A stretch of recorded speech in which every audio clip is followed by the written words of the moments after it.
Hey Nicole, thanks for submitting your debate. Um, I want to start off by saying I think you were really well prepared and that you had a lot of good points that I want to talk about. But I think first off, I think it's difficult to look back on the Trump administration's decisions and policies that they've adopted without doing the whole hindsight's 2020 thing.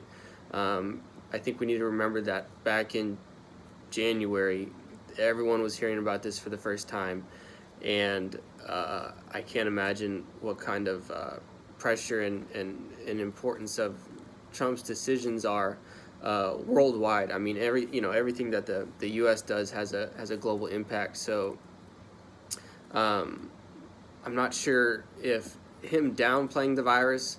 I wouldn't specifically say that was lying. I think I would rather go with not trying to cause panic, especially when we weren't sure exactly what this virus was all about, how deadly it was, what its transmissibility was, who was infectious, and who was most susceptible to the virus. I think if he would have caused a big panic, if he would have shut the whole country down back in January, and it turned out that it wasn't a big deal as it is now, um, he would have been crucified for destroying the economy, hurting the average American over, and I'm sure they would have called it was political.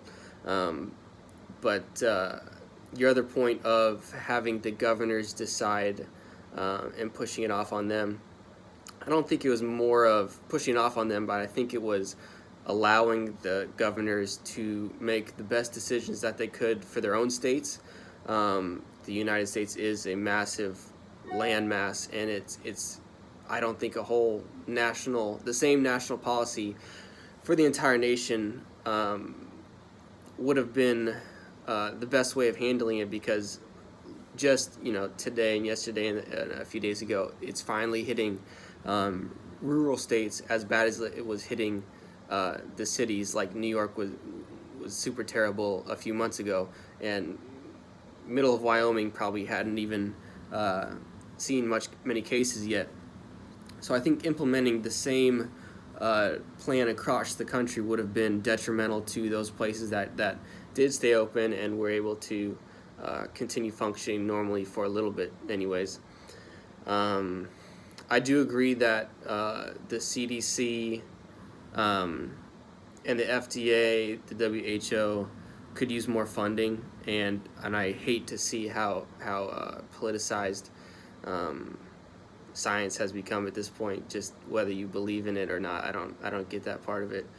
But I also think that dismantling the pandemic response team was a failure on the Trump administration's part. But the COVID task force was created, I think, January 29th.